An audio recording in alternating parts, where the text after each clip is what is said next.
Hello and welcome to Composerscape. I think it's episode 7 now. We'll check it later. This week, Scott and I are going to talk about, we're going to start talking about the MCU with WandaVision. We're going to tinfoil hat, Falcon and Winter Soldier, and maybe even how that all connects to the upcoming movies. Then we're going to move on and we're going to go back and talk more about the DCEU, which at this point is all Zack Snyder's Justice League. Then we want to go, I'm going to let Scott go more in depth on the Dresden Files, which is a good read. So we'll talk about that. And then if we have some time, we want to talk about some film score stuff. So let's get into it.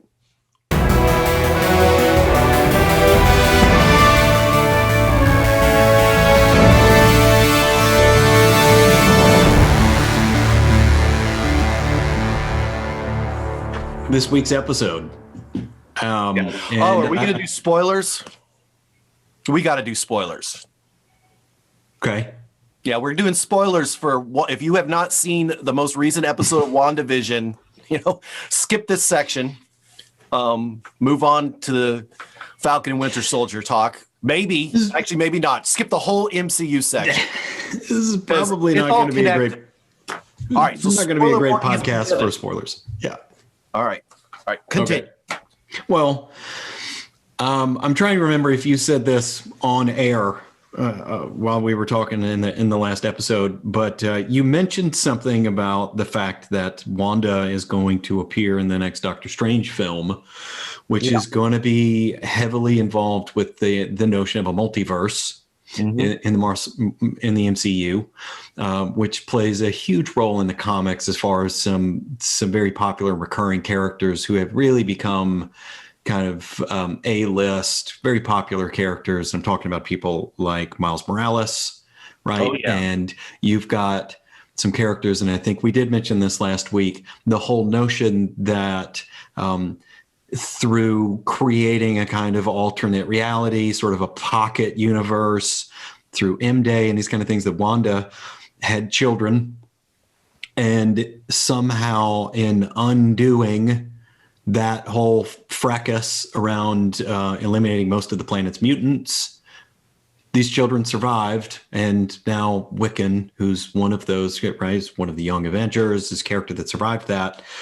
And in talking about this, you brought up the notion that some people have theorized that Doctor Strange involving Wanda is going to, now that the Marvel Cinematic Universe and Marvel Disney apparently can have the rights back to mutants, potentially the X-Men. And I didn't look this up, right? So 20th Century Fox, right?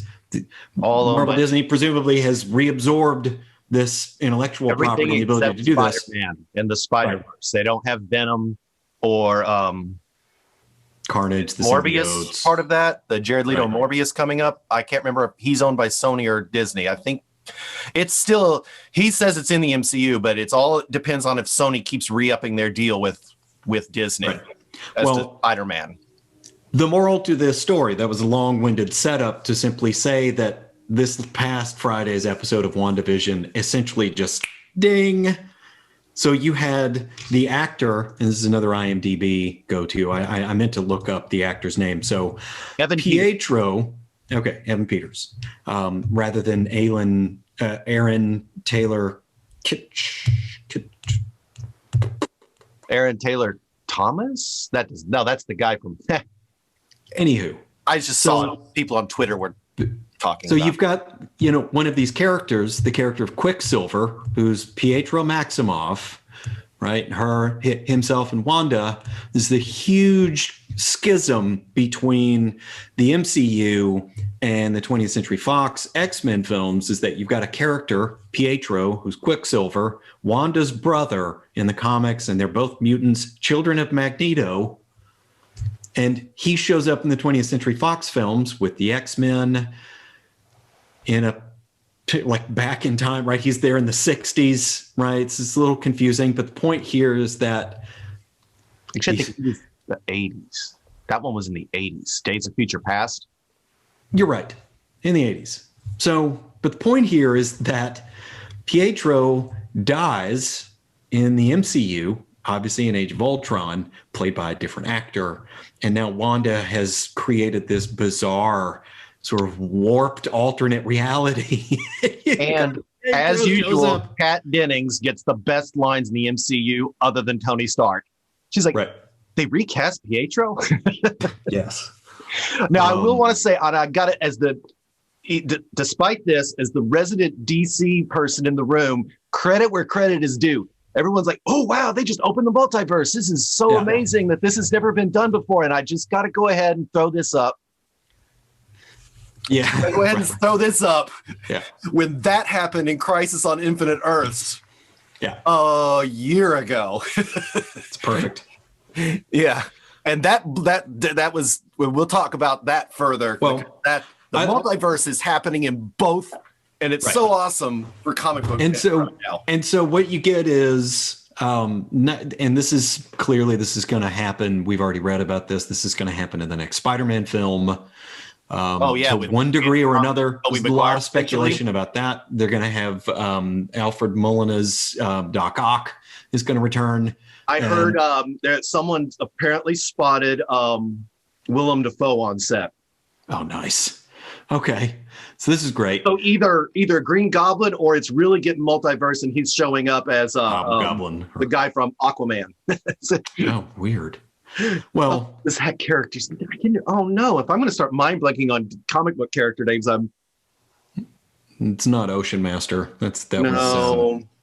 He's the king's advisor, and when Aquaman's gone for a while, and Mira's queen, her advisor. He's also in Justice League. Willem Dafoe is going to be in Zack Snyder's. Anyway, back to the MCU. We had this speculation, multiverse, potential merging, and not retcon. I doubt they're going to have some kind of hard retcon here in the MCU, but I think they're definitely, the writers have initiated a plot thread that is just going to open up all kinds of potential for them to merge. And we may even eventually be able to see some of these cross roster characters, which I would love that, because when you look Fassbender and McAvoy. Right. And so when you look at the Avengers X-Men pantheon in the comics, there's many characters who have been both. Wolverine, very obvious example there, who was both an Avenger and an X-Men. Hank McCoy, who's the Beast, Wanda and her brother Pietro, Quicksilver and the Scarlet Witch. So would they retcon them to be mutants, or would they just reveal that they were always mutants? That's a question. Maybe she activates the X gene, or maybe she brings, it's like a Crisis on Infinite Earths, where the solution is the universes become merged. Yep. So that's very exciting. This show started out as this very head scratching, bizarre, just what is happening? It was very campy, very cute. Mixed the two was amazing. My wife was loving all the Full House references. She was because she loved Full House. the sets, the costumes, the photography, the vibe. The hair in the last episode was killing me. The intros, right? The credits with the theme songs for each, 60s, 70s, 80s. This last one was hilarious. I was trying to remember what show it reminded me of. I think it was Family Ties. Yeah, they did the painting like Family Ties. Yeah. And then they mixed some of the intro with, Baby Vision was frightening. That was not a Baby Yoda moment for them. That thing was scary. Yeah, that was perfect. So my wife caught an interesting, and she may have read about it, or she caught it, an interesting throwaway line about why they wouldn't let, and I don't know if it was in the last episode, the episode before last, where Monica wanted to go back to space, right?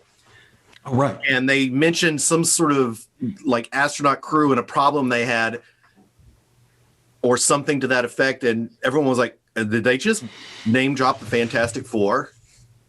Yeah, that would be great as well. Right? Well, because Kevin Feige, and the last time Disney actually made announcements, when they announced Blade with Mahershala Ali, killed that name, killed it.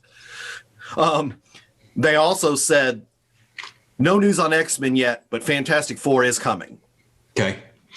And in retrospect, Infinity War and Endgame was fantastic. We all enjoyed it. I'd say that's the one I don't know, possibly missed opportunity there is that the story from the comics, which is probably way too even epic in scale to squeeze into 2, let alone 3 movies, but it did involve literally everyone. Yeah. Like all the major kind of A-list, B-list, and C-list characters, right? When they inevitably they all go and fight Thanos, and you got everybody there. Avengers, X-Men, Fantastic Four, right? The prevised that whole battle. There was just a thing on Twitter that actually pissed off James Gunn, where they had prevised that battle in 2016, and the assumption from fans is that all Marvel movies did that. And James Gunn is like, hell no, all my previs was done straight from my own storyboards. They did not do that. They did not take control from me. Yeah. So, but yeah, they prevised that whole battle long before Disney had acquired Fox. So there was, and then they weren't going to go back and, other than, well, Spider-Man, I guess that deal was in effect, but yeah. I wanted to look and said, let's segue just a little bit here to talk more about upcoming films. And I was going to look real quick, and I was curious if you knew off the top of your head if there is a release date at this point for the films that were due last year, right? It's sort of pre-coronavirus, and since we got I would a delay have to check the last Twitter, because Disney, Marvel is. They're not. Warner Brothers is owning this right now with their plan. It made directors mad, and apparently Christopher Nolan's done with Warner Brothers now.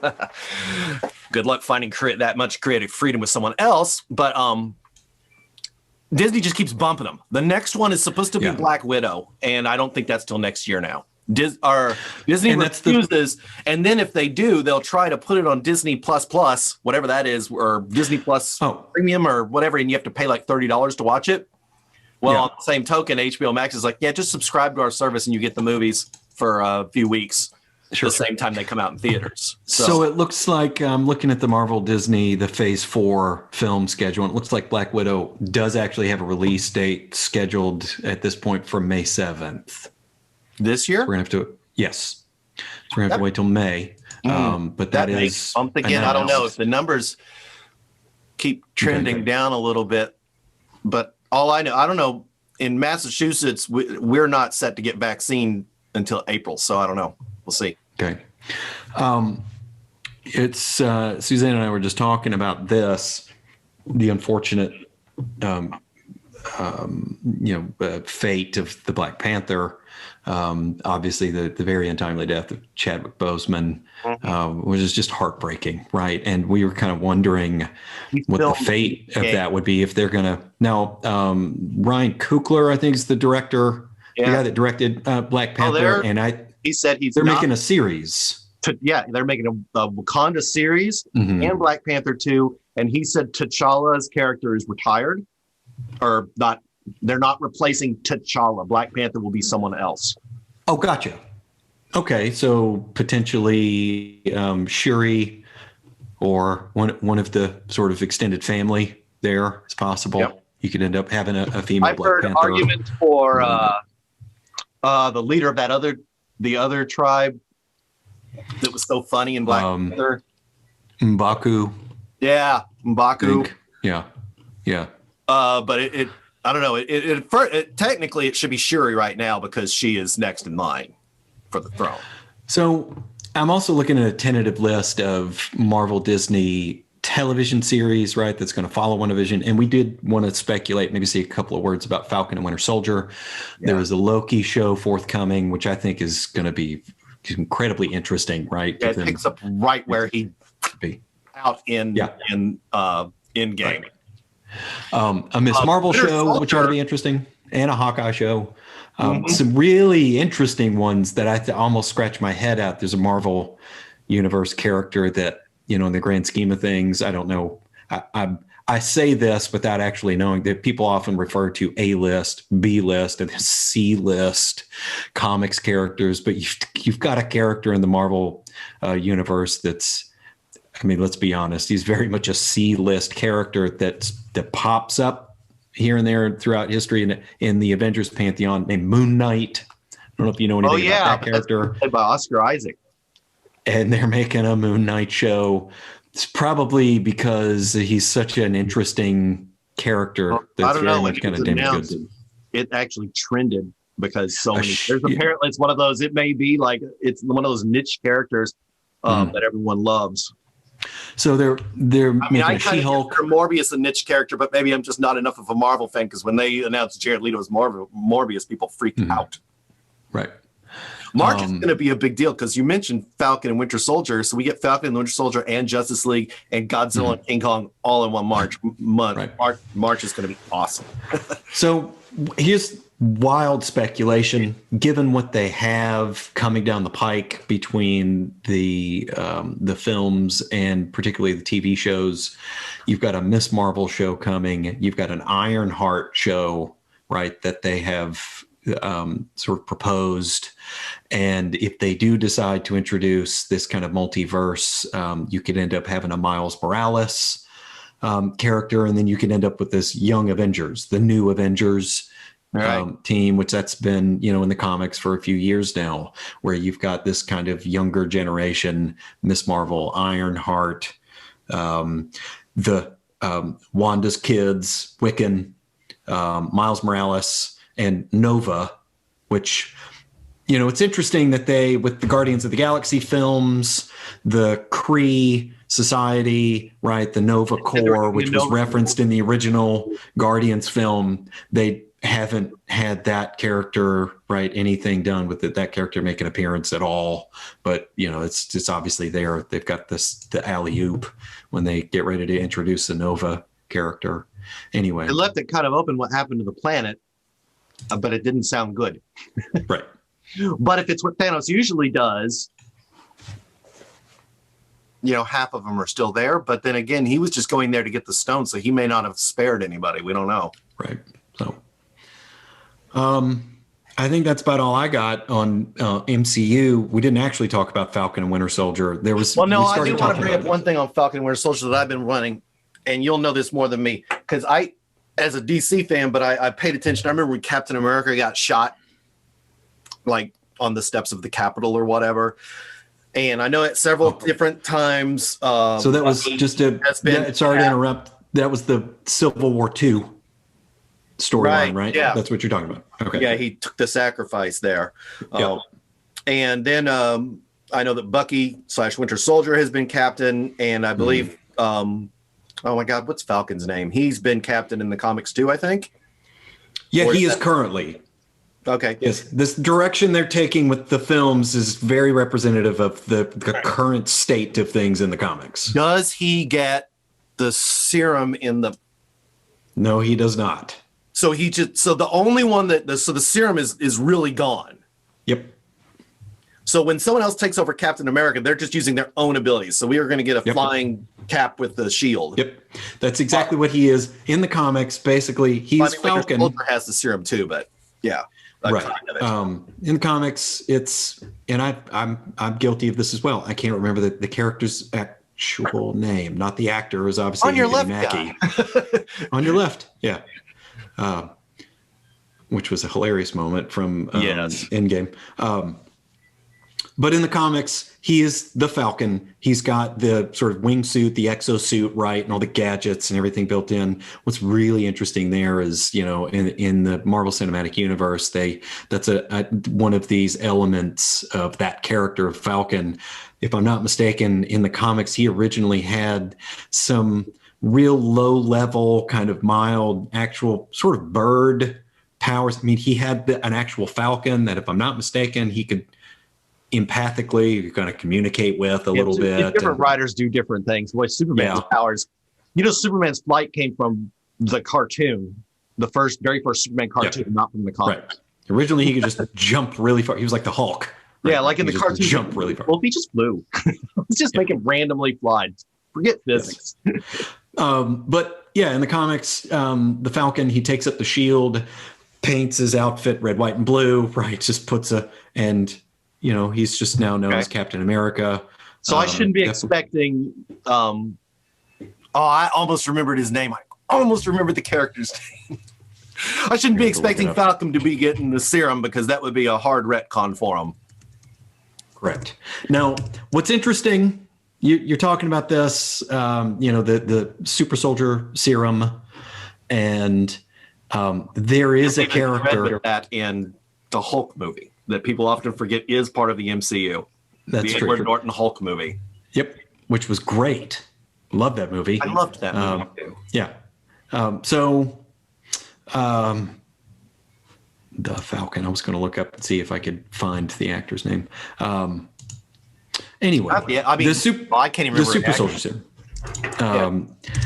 There are a couple of other characters in the Marvel stories in the comics who have received an attempted facsimile of that, right? They have, like in the movies and with Bruce Banner and all this, they continue to try to replicate it. And it's been done with limited effectiveness here and there. Sharon Carter, no, I'm sorry, not Sharon Carter, the, was there like Agent 17, whatever her character's name is, the SHIELD agent who is in the films. It is Sharon Carter, isn't it? It's Peggy Carter's niece. Right, which made a really weird thing with that was kind of not Skywalker Leia thing going on there for a bit. If I'm not mistaken, she ends up getting a version of an attempt to recreate the Super Soldier Serum in the comics. And again, I could be mistaken I could be combining two different characters here. Mockingbird is a character that shows up has been in some of the Avengers storylines, who is not quite as strong as Cap, but is basically a badass in her own right? She does get like enhanced strength, agility, strength, speed, all this stuff, and is a spy anyway, right? She's a little bit of a Natasha Romanoff kind of character, but she's American. She's a SHIELD agent, and she gets this version of the Super Soldier Serum that doesn't quite turn her into a in other words, superhero, but that plot thread is still out there for them to use. If anything, they can go back to Hulk, or however Hydra did it to Winter Soldier, stuff like that.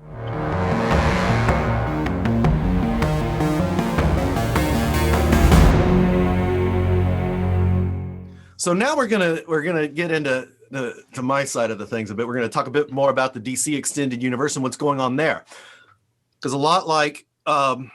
I just want to real quick bring up the multiverse again, because DC's definitely going down the same road. And it looks like it's this thing where it looks like Marvel's beating them to the punch. But believe it or not, with the CW shows, the DC has already started the ball rolling for the multiverse. But, let's be real. Marvel's going to get the credit. That's fine. I don't care. It's all fun. It's all something we get. So, and specifically, there's a lot of talk about where Zack Snyder's Justice League fits versus Justice League / the theatrical release from 2017. What do you mean fits? And which is canon? Oh. So Zack has said canon is what you want it to be. Yeah. Well, the directors, specifically Patty Jenkins, said they were asking her about the theatrical release.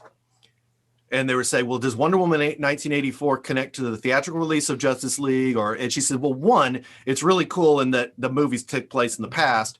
She said, but no, none of us directors that I know of at DC think of that version of Justice League as canon. They all think Zack Snyder's version that was not yet released, but they knew, Zack was the Kevin Feige back then, right? The DC universe. He laid it all out. He got all those people, and we lost some of them. The original director of The Flash would have been brilliant. I can't remember his name. Patty Jenkins. He did all this brilliant casting: Momoa, Gal Gadot, Henry Cavill, Ben Affleck, Ezra Miller. Right. Jesus. This was Jesse not in the show. Lex Luthor. Who? Jesse Eisenberg's Lex Luthor. Oh, yeah. Some people don't like it, but you know what? It grows on you. No, to be clear, I didn't dislike him in the role. He did a good job of playing at neurotic amalgam of he was this weird sort of Let's be real. He was exactly. That's exactly what I was going to say. This sort of Dorsey Zuckerberg kind of, Bill Gates, just this sort of Silicon Valley kind of weirdo. It's kind of squeezed into a mold of Lex Luthor, and as we learn, he's Lex Luthor's son. Well, he's right. Yeah, Lex but so is Lex Jr. Luthor. Lex Luthor's father is also Alexander Luthor. Right.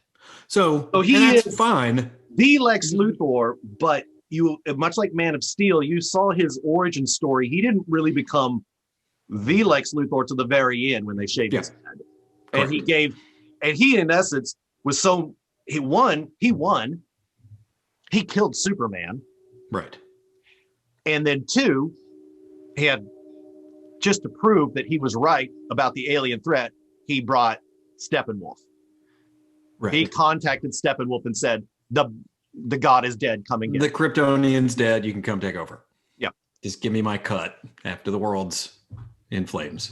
Pretty much. So that's what I'm thinking. And he apparently filmed some scenes for Justice League that we have not seen yet. So there's more to come, more chaos.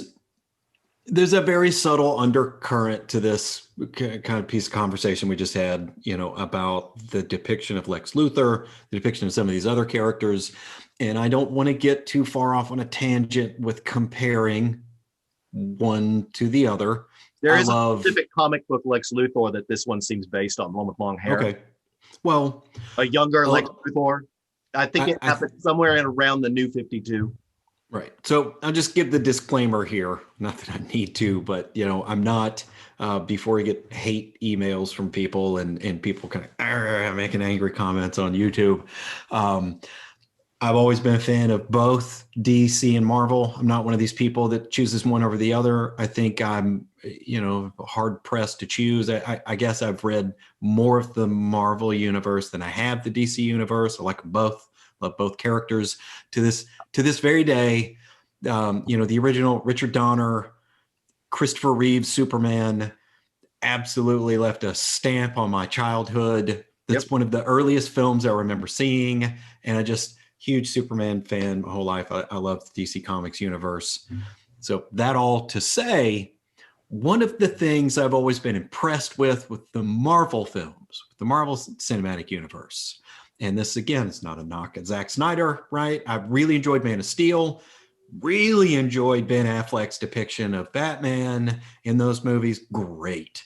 But somehow the Marvel films have always managed to capture the characters as they appear on the page in the comics, which is really difficult to do, right? Zack didn't. Blue and red spandex, right, does not translate well to movies, which is why the 20th Century Fox original X-Men movies did as well as they did. You go back to 2000, right, black leather, and just get right. It worked better because it wasn't a bunch of colorful spandex. The point here is that Marvel has always done a really good job of translating these things onto the screen without changing very much of just the atmosphere and the ethos and the vibe of the characters. Not much is lost in translation. The depiction of some of these characters in the modern DC films, is a little trickier. I feel like they've got more of this.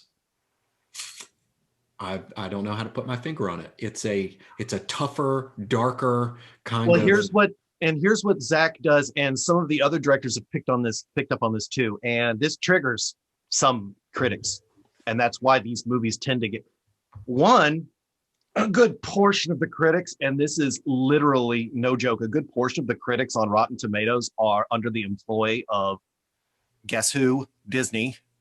What? A lot of them, like a lot of these blogs that they work for, are owned by Disney. I mean, Disney owns a lot.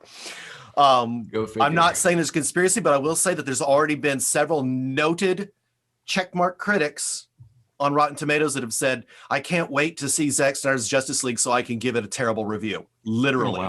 The tweets are already out there, and they've been screenshotted because Be This is why prepared I for don't read reviews for reviews. this to just be something BS. Rotten Yeah. Tomatoes needs to go away is what needs to happen. Because if you catch that tomato score by accident before you see a movie, it can literally taint the movie enjoyment. Right.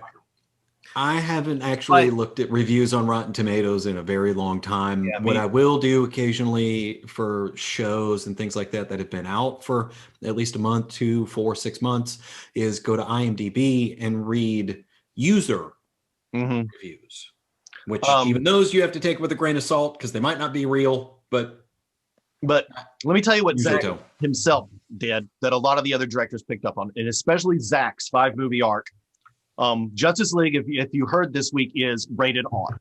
It was confirmed. The MPAA rated it R. And that a lot of people are like, superheroes are for kids. Comic books are for kids. And Zack Snyder's like, clearly this not. movie is Justice League for grown-ups. Yeah. I mean, he has Two Deadpool movies beg to differ with that. Yep. And that people brought that up. People brought up Logan. Yeah. Batman v Superman, the only version I watch is rated R. The Ultimate Edition is rated R. Yeah. And this one's rated R for violence and one Batman F-bomb. And then everyone's like, Batman wouldn't say the F word. It's like, are you kidding me? Someone said, hey, every time you read the comics and you see the little squiggly marks, that's pretty much, you can generally, it's even more obvious now. They put those squiggly marks like, well, F that. You know exactly what they're saying.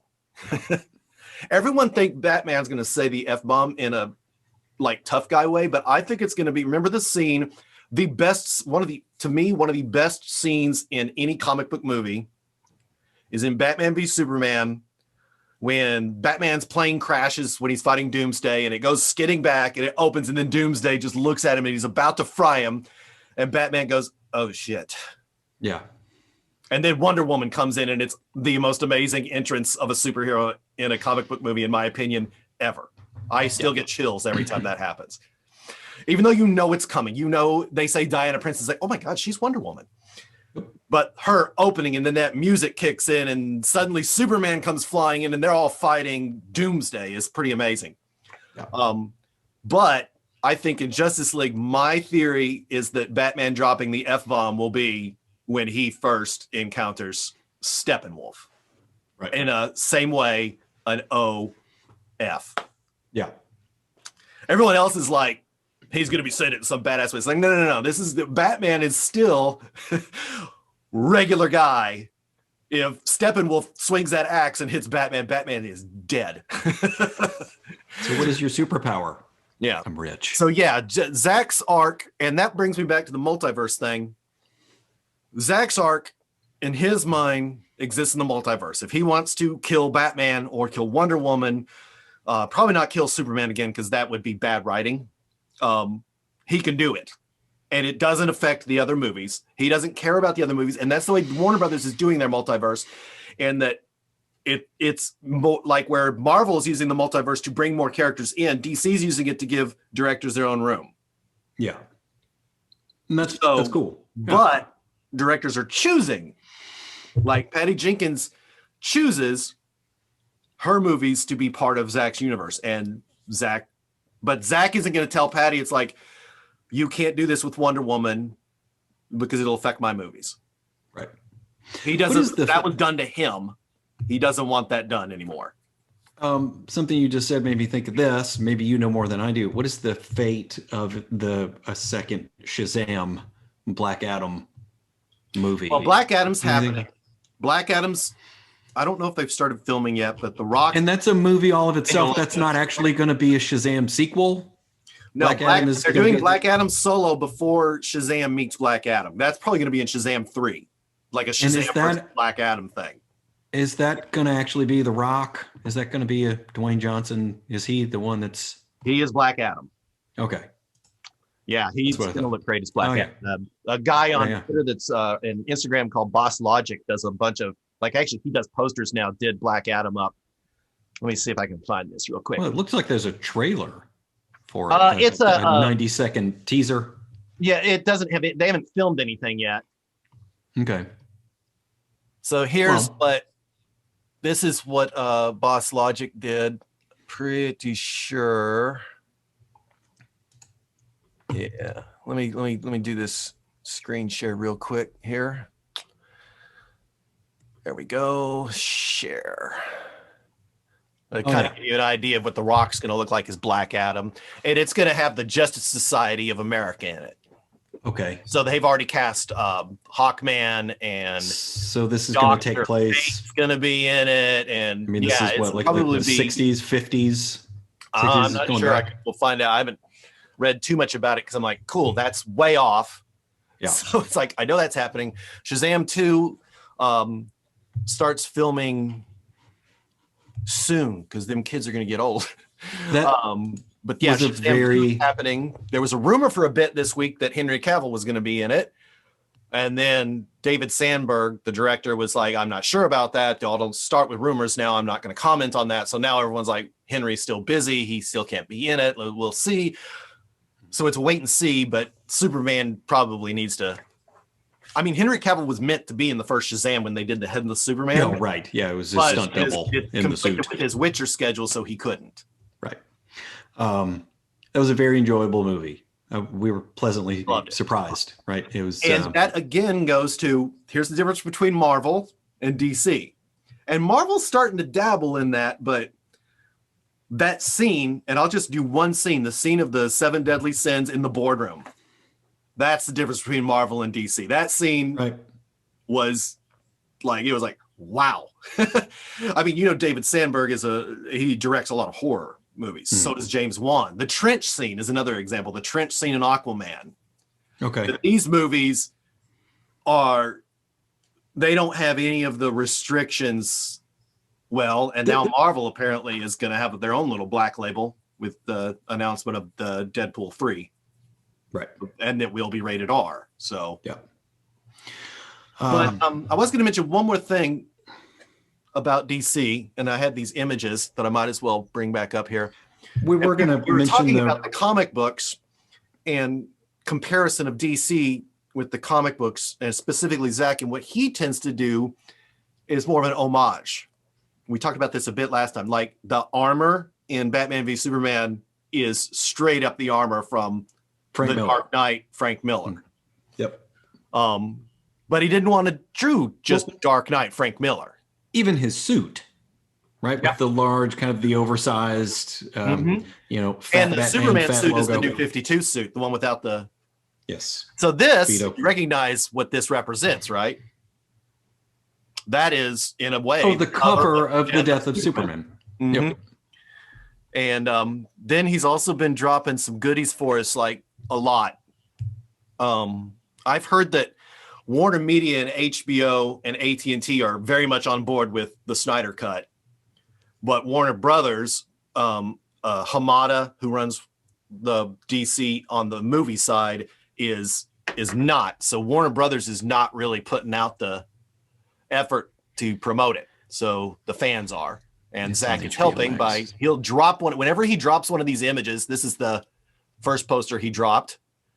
Whenever he drops one of these images, here's Jared Leto with the Joker. And there's another homage to the comics right there. That Joker card is straight up from Batman #1, the Joker's first appearance, and like somewhere in there.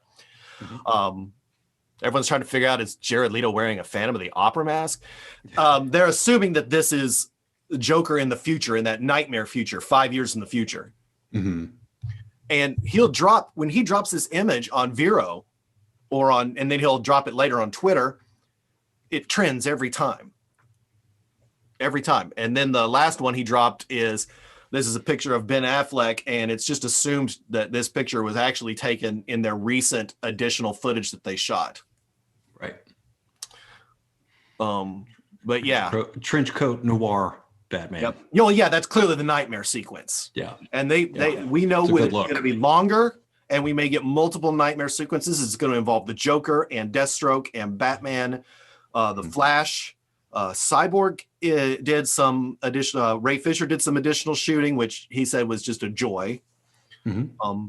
All I've ever heard about Snyder is that like if you're an extra on the cast, he will walk up to you and like, do you need anything? Do you need anything to drink? Do you need some food or anything? And he's apparently one of the nicest people counter to Hollywood that there is. Nice. But yeah, so that's what we're getting with the Justice League is a product of its own universe. And then that leads to the Batman, as they're calling it. I hate to say it that way because that was supposed to be Batfleck's movie. Yeah. And from what I've heard of that script, it was going to be Batman versus Deathstroke and Arkham, like an all-out, like Deathstroke is trying to drive Batman insane. And it was supposed to happen before, there was supposed to be events before Batman v Superman that drove him to be the broken Batman we saw in Batman v Superman that would brand people and would kill people. And the only thing that stopped him from being that Batman was Clark, and the realizing Clark was human and that he had become Joe Chill. Right. But apparently that was what his movie was going to be. So now we're getting this totally different things by Matt Reeves. And Jim Lee said Matt Reeves' Batman and his series set in Gotham City on HBO Max are not in the same universe as Aquaman and Wonder Woman and Man of Steel and all of this other stuff. That is its own thing. Which is fine. Again, this is one of those things I probably will catch some flack about comparing one to the other. It is one of the things that I think makes the Marvel stuff so endearing is that it's all connected. Right. Yeah, that is the fun part. And DC is still doing a connected universe in and of itself, that what they refer to as their Earth Prime storyline, which contrary to what CW refers to its shows as being Earth One, but the Earth Prime storyline for DC are the movies. Well, I'll say this. I wanted to mention that you brought up the Pattinson, the Batman, how exciting the cast is. Yeah, it's a good cast. Like, they haven't shown Alfred yet. I look forward to seeing what they do with Alfred. They've never cast a bad Alfred in the movies. Andy Serkis. Every Alfred has been awesome. Andy Serkis' Alfred is. Yep. I mean, that's a. So have you seen the pictures of Colin Farrell is the Penguin. And have you seen the pictures of the Gordon? Jeffrey. No, Jeffrey Wright. Yeah, with the glasses and the mustache and everything, he looks great. Yeah, John Turturro as the mob boss. Falcone. Yeah, they're creating their own universe with that. It was and Colin Farrell is the Penguin. Mm-hmm. That's it. Oh yeah, he looks crazy. So I look forward to it. I really do. Robert Pattinson is an actor who, like most folks, was introduced to by being unfortunately exposed to the first Twilight movie. It was I saw him in Harry Potter before that. Robert Pattinson wasn't in the Harry Potter films. Yeah, he was. He was Cedric Diggory. He was the first character to die in Goblet of Fire.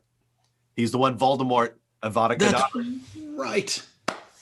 Anyway, I was incredibly impressed with, and this is a whole other movie, so we've reflected off of Christopher Nolan a few times in talking about the DC universe. Huge fan of Christopher Nolan. He's probably one of my favorite writer-directors ever. Love Christopher Nolan's films. The Batman trilogy was amazing. Tenet was kind of mind-blowing, and I was really impressed with Robert Pattinson in Tenet. I've heard good things, and apparently John David Washington's a huge star. And God, did Marvel already snatch him up for something? I'm trying to remember. I don't know. So you haven't seen Tenet? Him as John Stewart Green Lantern. Okay, so you haven't seen Tenet. I had fan cast the guy from Lovecraft Country. Oh my God, like the name is there. He was awesome. You've seen Lovecraft Country, right? No. Oh my God, just start it. It's amazing. Okay, have you not seen Tenet? No, I got to see Tenet still.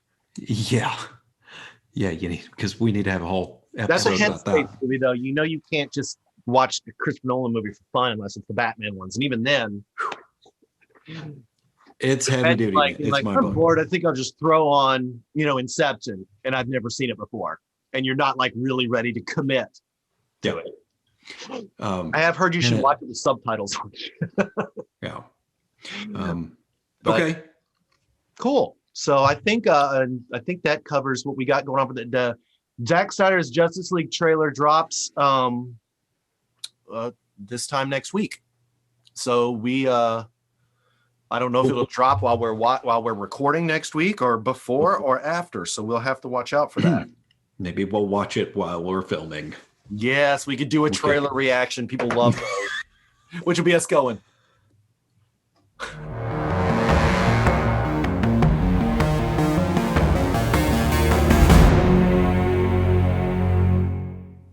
Okay, so now what I want to do, Scott is our resident Dresden Files expert. Dresden Files are the fantasy novel series we briefly talked about last episode by Jim Butcher. And I am up through Ghost Story. I don't even know what number the book is because they don't number the books, which is 13, hard. I think. Wow, really? Makes them hard to buy on Amazon. You're like, is this the next one? Am I getting the next one or am I skipping one? But I think so far I haven't accidentally skipped any because the story makes sense each book. So what I'm going to do now is I'm going to let Scott kind of, for those that aren't familiar with the Dresden Files or Jim Butcher, it's this urban fantasy and it's really great. And I'm going to let Scott kind of give you the lowdown, and then we're going to talk a bit about some of the overarching stories that might be spoilery if you haven't read any of it, but I don't know. We'll see. Well, where to start? Gosh. The Dresden Files, as Jess mentioned, falls squarely into this category, which I hate this term. It's urban fantasy, which all that's is just a way to simply say, if you've got some fantasy tropes, memes from classic kind of horror and fantasy literature, and this includes everything from magic, fairies, monsters, vampires, werewolves, kind of like Twilight, things like that. But I just you can't compare it. Don't compare it to that. And what's interesting, it predates a lot of the so-called urban fantasy, the sort of YA, right? Mm-hmm. Young adult fiction and stuff. Definitely it predates all of that stuff. Yeah. It's cool. Here's what you really should know about it. There's a couple of things that if I was going to spoiler free, try to introduce someone conceptually to the books. First of all, they read like reading the screenplay for a film. And this is another one of those things I've heard Jim Butcher mention either in an interview or one of these panels where, he gets to make these sort of big summer blockbuster, big budget, sort of action, sci-fi, fantasy kind of films, but doesn't need any of the budget, right? It's the paperback novel, right? And so they definitely read like that, though. The pacing, the story is always excellent, right? So it's a page turner, not super heavy duty stuff. It's just fun sort of summer paperback fiction kind of reading. A lot of fun if you're a fan of sci-fi, fantasy, action, horror, these kinds of themes and genres, you'll love it, right? It's just don't think twice about it. You just pick them up and read them. It's a mystery novel. Yes. And so the premise is that you've got modern day, right? The setting is contemporary, modern day society, planet Earth. Everything's the same, but magic and things of the supernatural, right, are real and living among us. And not out in the open.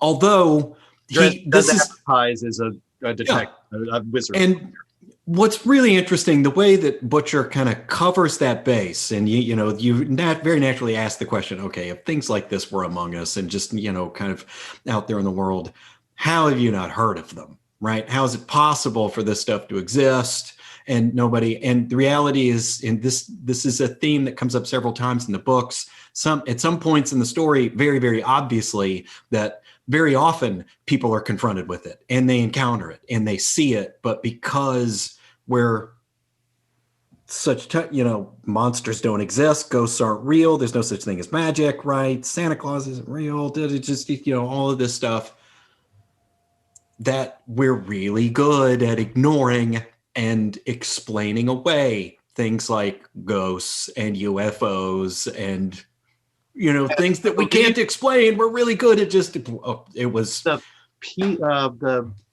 12th Doctor Who also said that's the reason people don't remember like the spaceship crashing into Parliament and all of these things. It's just their mind can't handle that, and it just is universally forgotten by everyone. There's obviously there's a rational explanation for that.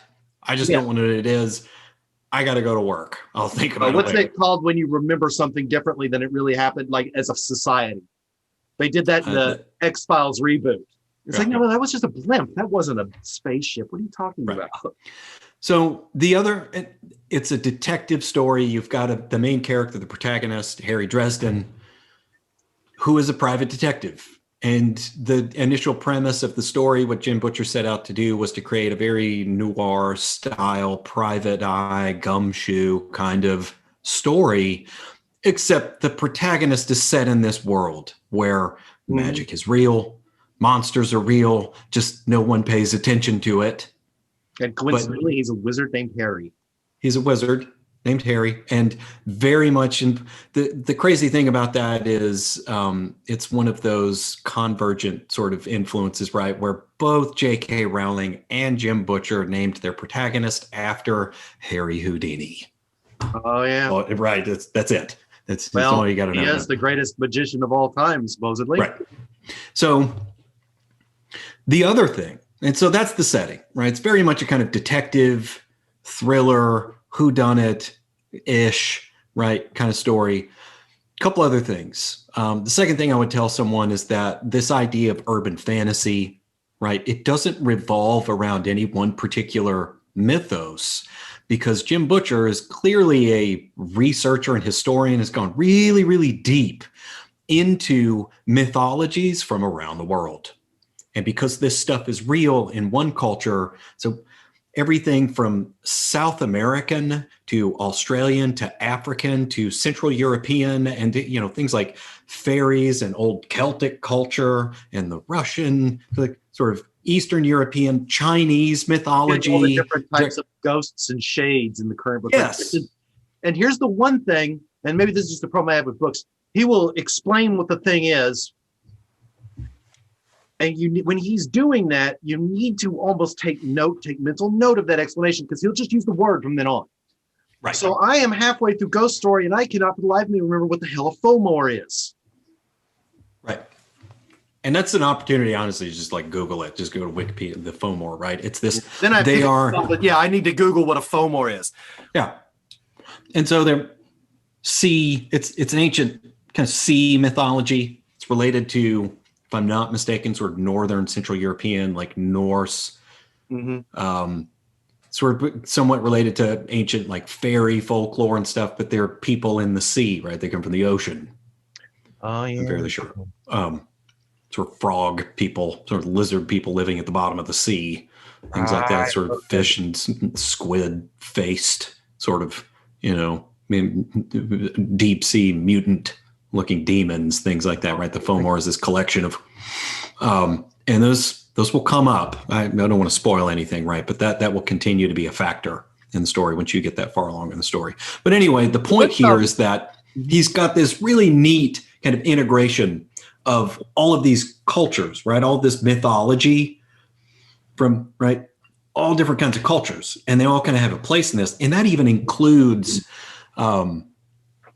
religious mythologies, things from, Christianity, Judaism, Buddhism, right? You've got these, any mythology, old historical that you can think of, the ancient Egyptians, right? These different Native Americans, like shamans, right? And all these medicine men. It all comes in at some point. They all show up. I've already seen it. So, you have with like his friend Michael, who is often POing, is like the literal Christian knight. Yes.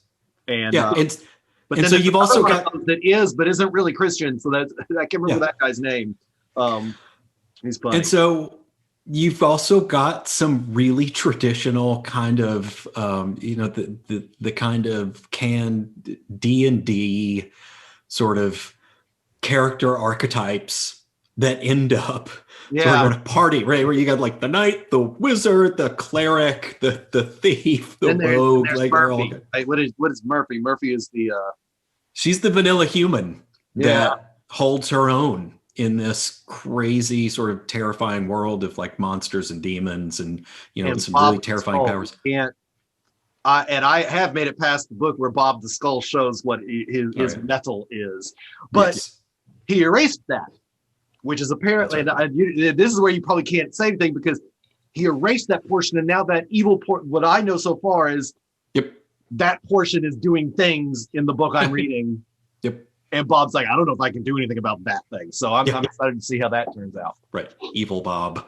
Yeah. Yes, you have some Bob really, is- there's a core group of characters that started out for me with Harry and Murphy and Bob the Skull and his cat. And so that's Added some, you got the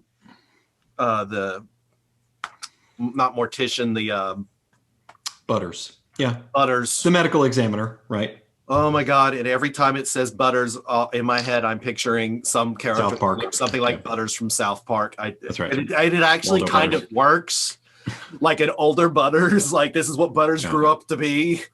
Because their characters at the beginning were somewhat timid in the same way, but weird. And I guess that's the third thing that I would kind of sell someone on these books is the really excellent ensemble. I want to call it a cast of characters, right? It's not a literal cast, Well, but you definitely have a really excellent ensemble kind of vibe, right? This kind of interplay with some integral, right, core characters that are in Harry's kind of immediate circle of friends that makes it play very much like and I know we were talking about Joss Whedon earlier, and you kind of told me some things about Joss Whedon that It's rough. Because I think the same thing. It's like, how do you, but with like Kevin Spacey, Firefly, like, did I ever go back and watch like old Kevin Spacey movies without cringing now? Yeah.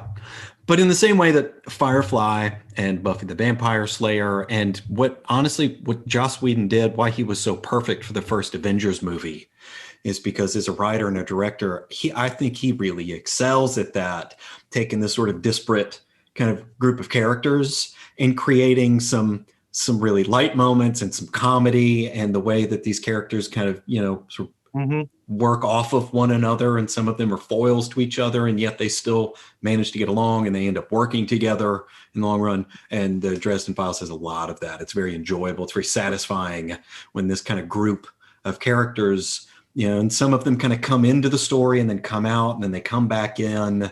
Yeah. And he's a really great writer. Yeah, it's slow. It's a slow burn to build his life history. I never feel like characters. It's much like the George R. R. Martin talking about Tolkien. He's like, obviously George R. R. Martin loves Tolkien. He says, but I have one huge problem. He said the one mistake Tolkien made is he never should have brought Gandalf back. And you lost any fear that any character could die at any time. That's why in his very first book he set out. Spoiler alert! Good God, should I have to say that? Yeah. He sets up that the main character is Ned Stark and then kills him in the freaking book, in the first book, to say, this is what, get ready. And for when you read the books, like every chapter, and I will say this right now, the Jon Snow chapter blows away the TV show, the slow burn. And when you hit that chapter, it's told from his perspective. Yeah. To the moment he dies. So for sure he did. There's no doubt. That's one of the things that I think made Game of Thrones so powerful. To be fair, I have not read the books, but just based on watching the TV show, is after that first season, you were faced with the notion that any of these main characters, right? You can have just some of the main protagonists or even antagonists, like anyone could die at any time, right? And it made you just sort of nervous, anxious going into each episode, like, who's going to die this week? Who are we going to lose? And then when Jon Snow did actually die, you were like, oh. Yeah, that was just it was like, gone. Oh my God. The one character that was kind of a good guy. Yeah. I thought, and that even worked when they didn't die. Like when Arya's fighting and when she's training and like the culmination of her training, she's fighting this thing and she gets brutally stabbed by this girl. Yeah. And falls off in the thing. It's like, and then they leave it. Dead. Oh my God, they just killed Arya. Right. But my wife was like, they didn't show the body. They didn't show her dead. So she's not dead. That's right. And she was right. Oh. But that was a very generic kind of spoiler-free setup of the Dresden Files for people. We can do a spoiler-heavy we would analysis love of it. comments in the comment section. No one comments. It's like they'll peek at our videos, but we'll get there. The more people that follow, eventually we're going to, you just mentioned Joss Whedon again in a semi-positive light. So if anyone's going to comment, they will comment on that. And I'll say this. I guess if there's any sort of fantasy fiction story, if there's a kind of a fantasy fiction series that I even hate to say this, I'm an expert on, Dresden Files has been my sort of guilty pleasure for easily, 15 years now, because I read all of the books, read them on paper, and in the time since with commuting, long commutes to work and driving a lot, bought the audiobooks, which are expertly narrated by the actor James Marsters, who most people know played Spike on Buffy the Vampire Slayer, right? Has been in several other things since then. He's done a lot of voice work for animated stuff. He's been Lex Luthor several times in DC animated. I was thinking of, sorry. All right. James Marsters. Fantastic. Just his performance of the Dresden Files on the audiobook version. If you're someone that likes audiobooks, right, you'll love the audiobooks of the Dresden Files. And I say all this just to point out that I think I've read the entire series 3 times. Wow. I think. You know what it's really good for? When you read like a really heavy read, like a Game of Thrones book, Song of Ice and Fire or Song of Fire and Ice. I always get that wrong. Or I read like Dune. I would read a Dune, which is a very heady, metaphorical, out there, like Star Wars. You could just tell Star Wars is like George Lucas loved Dune. Right. George R. Martin, the houses just seems like Dune to me, because you have the House Atreides, the house, the houses in Dune, and it's very much a war with these houses. So that seems to, but then you read that, and then it's like you need a palate cleanser and you need something fun and something lighter. Grab a Dresden book, and I can knock a Dresden book out in a few weeks. So yeah. I say I've read the series multiple times because it is very much, like I said, it's like it's a popcorn movie, right? It's kind of summer blockbuster kind of action thriller, right? It's a quick read. There are some kind of emotional, heady moments in the books, but they're not difficult to read. Yeah. All right, so that was our that actually, I think let's save the music chat for next week, because that'll probably be a longer one, and I think we've gone a pretty good time for this week. So as usual, I would say, give us a like, give us a subscribe, spread the word. Scott is, damn it, I pointed the wrong. I've been doing so good this whole episode of pointing the right. Up there.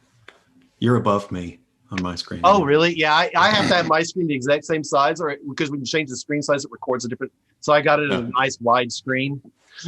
But anyway, so like and subscribe, and we'll be back next week. We'll talk. We want to talk about some film scores, maybe some stuff like that. Maybe the Zack Snyder's Justice League trailer will drop before we tape. If not, we will almost certainly make a short reaction to it. Talk about the trailer maybe later in the day, but that is next week. So everyone get ready. We're probably going to get lots of Zack Snyder treats this week. We'll have more WandaVision next week. I know we're every Friday. I don't know about you, Scott, but I'm not one of those that gets up at 3 a.m. to watch it.